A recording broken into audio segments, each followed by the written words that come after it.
welcome everyone. I'm Jennifer Bloom, host of Soul Wisdom Abundance, Create Wealth Through Spiritual Health. If you are here for the first time, I'm really glad that you're joining in. And if you've been here for several different editions, I'm really glad that we're finding something common that we all want to talk about. And I tell you what, if you are interested in letting me know a little bit more about what you might want to hear on one of these podcasts, join me over on my Facebook page, which is Soul Abundance Guide. You're going to find a lot more information, and you can also message me. Let me know what you think. Let me know if you have questions. Okay. Really, really would love to hear from each of you. Okay. Okay. So let's jump into our topic today. And I'd like to introduce it this way, and then I will introduce my fantastic guest. So let's say that you want to do something new, or there's something that you have a question about. What's the first thing that you do? Well, chances are you're going to ask somebody else, right? You're going to ask what their answer is. You're probably going to go to the Google and then, see who can give you information. And, if what you're looking for is how to fix your faucet, or if you're somebody like me and you love hosta and you have slugs all over them, and there's nice little holes in the leaves, that's another good way to reach out for somebody else. But if you are looking for an answer to something where it's much more personal to you, and I don't mean private, but I mean something that really is specifically involving you, reaching out to somebody else, you don't want that to be the only answer. And here's why. When you do that, you take yourself out of the equation, and that has the possibility of ending in a sort of a crash and burn situation, right? So when you are reaching out for help, you want to make sure that you are engaging somebody who understands that you need to be part of the situation. And my guest certainly understands that. And I don't want to suggest that we don't ask for help, because we don't ask for help often enough, honestly, but we don't need to reinvent the wheel, but we do need to be involved. So, and that's going to really, to truly impact your bottom line with no matter what you're doing. So let's start the conversation I'm going to introduce Angella Johnson to you. I'm so glad that you're here. I'm so glad to be here. I can't wait for this conversation. Yes. So you have quite the background in this, right? Because as you started your business, you invested a significant amount of money. And then when the models didn't work, you were told what to hustle more, do a little bit more. It had to be you're the problem, blah, blah, blah. Right. Yep. Yep. And through your own process of, in your words, burning things down and learning how to tune into you in specific ways, really able to build a business that is parallel with you, and now you teach other people to do the same thing. So I'm delighted to have you here, and I think it's going to be a really juicy conversation. Yeah. Again, thank you so much for this space to have this conversation. I find that these conversations lets people know that they're not crazy. They're not letting fear make another decision, which is what I was always told, that they're actually, their soul is saying, hey, there might be another possibility here. There's a reason why this feels so, misaligned, or, it feels differently for different people. But I love having these conversations, because it really helps people understand what's happening in different situations in their life. Beautifully said, and I love that you've brought the word soul in right away. I think that sometimes that word's a little scary for people. It sounds, and I want to say woo woo, and I get mad at myself every time I say that word, because I don't really believe in woo woo. It just we have different ways of looking at the world, and when we look through that spiritual vibrational lens, there's a lot of important information that we can garner. And so if we can make soul more of a common word, we're all going to be better off. Mm-hmm. Yeah, I love woo is just how the universe works. Yeah, right. It's Yeah, just how life goes. So right. There's no need to apologize for it. Well, that's a yeah. soapbox issue for me. I'll stay off of it. I'll stay off of it.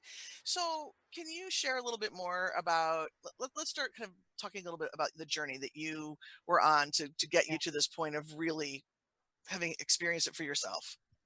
Yeah, well, so my journey started, really in my corporate career. The longest I had a job was 2.5 years. And so I would job hop a lot, thinking, well, the next job is going to be different. The next job is going to be different.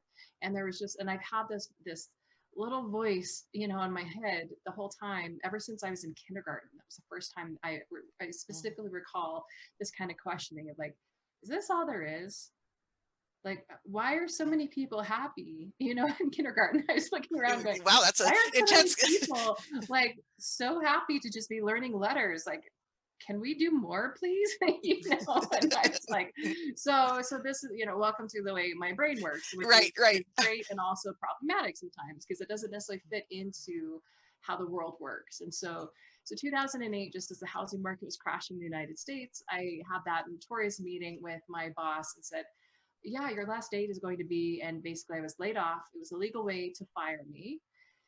And I just looked at that as the swift kick in the pants from the universe of, oh, okay, there is something more for me to do. And at that time I kept dreaming about hosting women's conferences. And I knew Mm, that when we can empower, starting with ourselves, other women in our own backyard, the global impact that that can have. And I've just always seen like all these world problems and like, this isn't hard to solve. We have to start with our own communities and our own family and ourselves first, and then we can actually have the capacity and the ability to impact the causes that we believe in. Like, that's always been my philosophy. So I got laid off, fired, and that was I'm going to do this. I'm going to host women's conferences. How hard can it be?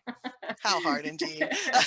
And that's what started my entrepreneurial journey. And so shortly after that, I hosted my first conference, had 250 attendees. It was fantastic. And I also Yeah. lost $40,000. Okay. Yeah. And that was a really big, I was devastated, and I thought, well, and then it made sense. It was like, well, I had no profit plan. I had no idea what my numbers were. Like, I was just blindly following my passion. Like, I took that, do what you love and the money will come. I took that to the nth degree, and I was completely not grounded in numbers, cash flow. Like, I was quite frankly very irresponsible. And so when that occurred, I thought, well, I've got to pay this money. And these were, invoices that were, due yesterday. It was like, well, how am I going to do all this? And so I figured it all out. But that was also the time when I thought, I need help. Just like what we were talking about at the very beginning of, I need help. And so I went to someone who it sounded really amazing. And the first year it was great. When I hired this coach, I made six figures within 10 months. Mm, And that was the kind of money I'd never seen in my whole life. But the truth of the matter is that money was going out faster than it was coming in. And I was paying off a $40,000 debt as well. And so I was on this bandwagon of more, faster, better, hustle, the grind, and being told things like, you have to work harder than you've ever worked so that you can someday, it was always this delayed, satisfaction and joy, then you can have the success later. And I recall one day I went to my coach and on our coaching call, and I said, so there's this person, and we both, know this seven-figure business owner, that she's talking about, riding horses and going on these vacations, and she has a 90-minute lunch every day. And I said, I want that. How do I have that? She said, that's not possible until you work and you get these things. You've got to work for at least 3 years harder than you've ever worked. And I remember that conversation going,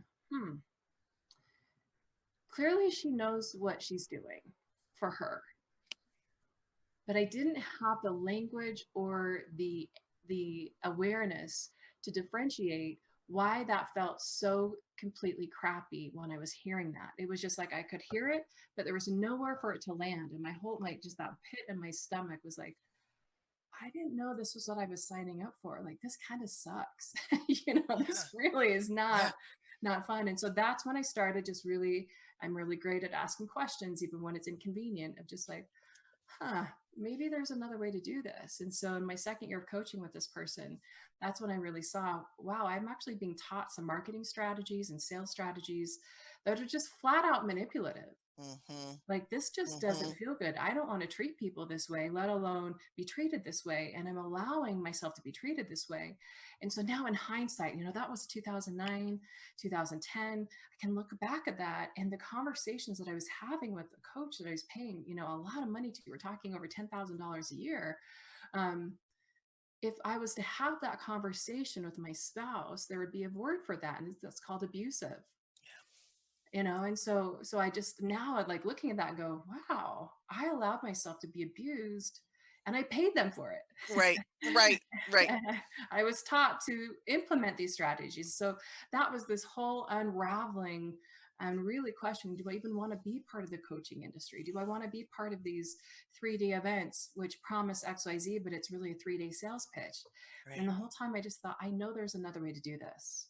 And so that's when I burned my business down. It took me a few years to really unravel this because I apparently I needed a few more lessons with hiring really expensive, what I call the guru coaches of, one size fits all, just do what I tell you to do, that kind of a thing.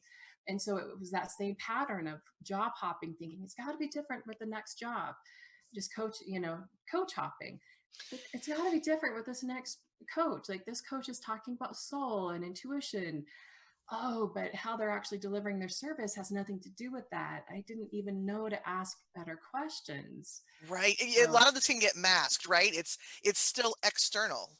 yeah, You can talk about soul, you can talk about manifesting, you can talk about using the universe, but when it comes right down to it, if you don't involve yourself, if you don't right, know who you are and what you're in alignment with, hmm, it's never going to work, right? right, And you've got to find that way of tuning in.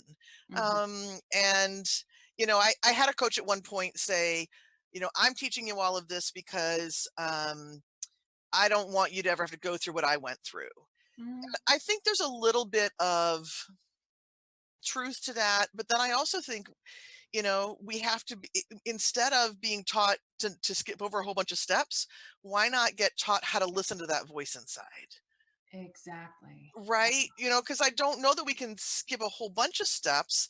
I think, but because I think part of that is the alignment process, Mhm. right? It's not an overnight success. I know the first time that somebody told me that after learning about manifesting and all of this, it said, who told me, there's still going to be some pain and struggle and contrast in your life. I'm like, what?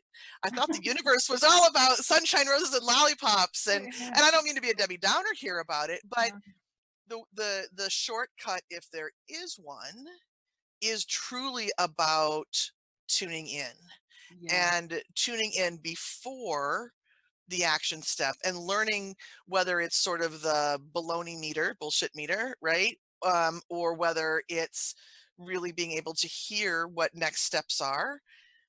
That can all help you truly make a difference in what it is that you're offering as a business owner. absolutely.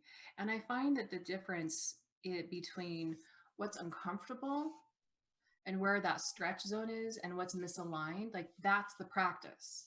Because I see a lot of people, a lot of my clients when they first start working with me is, Mm.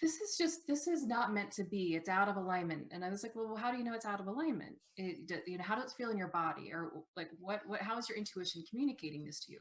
Well, I feel this, I feel that. It's like, well, is that resistance of and you're getting in your own way? Or is it truly misaligned?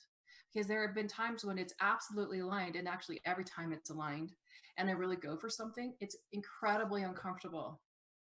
Like it does. So this whole, it's got to feel good. It's like, well, what does that mean? It can feel grounded and centered, and I can be uncomfortable as hell, but it's still aligned. And I think that's almost the double-edged sword of just, the catch-22, if you will, of, but that's the practice. And so once we start trusting ourselves, then we can find those nuances within how our body's responding, where our mind is going, how it feels, of, oh, I'm just like, this is my recalibration process. Like I'm calibrating to the version of me that I say that I want, and it's uncomfortable and it's still aligned. It still is creating greater. And I think that's the ultimate practice with Absolutely. using your intuition in your whole life.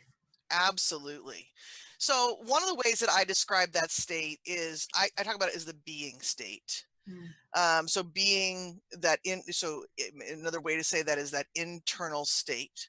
Um, what do you notice when you are in that state of being? Like what kinds of cues are you getting? How does it feel? And of course, this is gonna be different for everybody, but how does it feel in your body when you're in alignment? Yeah, well, I feel more grounded. I feel more centered. And so I actually, when I'm out of alignment, that's typically where I go. Then I feel it all in my head.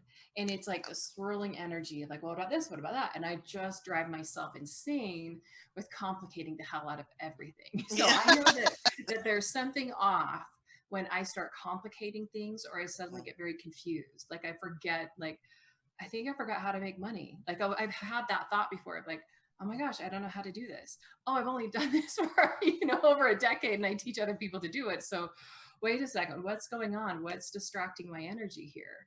And so when it feels in alignment, when it is in alignment, then I'm grounded, I'm centered, and I can still have like the nerves and the butterflies and they're like, holy crap, am I really going to do this? But there's a deeper energy that goes through my entire body and into the earth rather than it's from my head up. And that Love that comes from description. Yes, absolutely. I think that again can be different for different people, but that difference between it being all up here, like from the neck above, or Mhm. when you start to feel feel it in your body, getting some sort of body sensation, Yeah. and it can take practice, right? If you're somebody who's been a little bit cut off from your body, or you're just not used to Mhm. tuning in from that way, right? We're used to Right. tuning in Yeah. in a lot of other ways. But we try to do when we try to do it from the neck up only, that's a pretty, sort of that warning sign, right? That Yeah. okay, hey, let's shift this around. I talk to people about, imagine you can drop your consciousness down into your heart center, and not Mm. even knowing how to do that, just ask, right? Just ask Yes. divine intelligence to Yeah. drop that consciousness down into your heart center, and then all of a sudden things, for me, they get still, Mm. right? So instead of Yeah. that blazing round and round, there's a stillness, and I can go, yeah, Mhm. that's the path, that's the road, even though there is that line between excitement and and fear, Yeah. right? But I can tell that those are the steps to take. Yeah, and one thing I'll add here, and this could be an entirely different podcast, and so I don't want to open up a can of worms, but I just want to also acknowledge something, I think, especially for women, that a lot of times being in our bodies has not been a safe place to be. Yeah. Whether there's been abuse or trauma, but trauma could be walking down the street and someone catcalling you. Or, we can look at all the patriarchy and all the things, we can look at all the things. But I just want to acknowledge that when we talk about like how does it feel in your body, like the invitation to actually be in your body can feel very scary. And so Mhm. if you notice that in this conversation, it's just like that's the practice. Like, Right. and so I really feel like our intuition gets deeper. This has been my experience this year anyway. I'll speak for myself. My intuition has gotten deeper as I've healed more and more trauma. Yes, there's so many things to say about Yeah, that. and like I said, it Yeah, could be a no, whole no, but I thing, think, but it's important though, because I think it's one of those places that we end up resisting, and we don't know why, right. right? Like it's safer up in the head sometimes, Hmm. right? Hmm. But if I come down into my body, not so much, right? Right. I mean, everything from, I mean, I can think of, personally, my grandmother looking me up and down after not seeing me for a while, going, you're a size blubbity bub now, quite a sturdy girl, right? From Mhm. that Right. to the myriad other horrendous things that can happen to the body, Yes, right? Right? absolutely, Yeah. absolutely. Yes. Yeah. So again, let's talk about it as what it is, and that it is a practice. I love that word because it isn't going to be instantaneous. Um, and the more that you develop that relationship with your body through the divine, through your heart, instead of through things that may have happened externally, the more you're going to open up to receiving that wisdom. Right. Absolutely. So I tell you what, I think this is a good time to take a quick break, and when we come back, we'll have lots more to talk about. So for now, this is Soul Wisdom Abundance on Transformation Talk Radio. We're gonna take a short break, and we'll be back soon.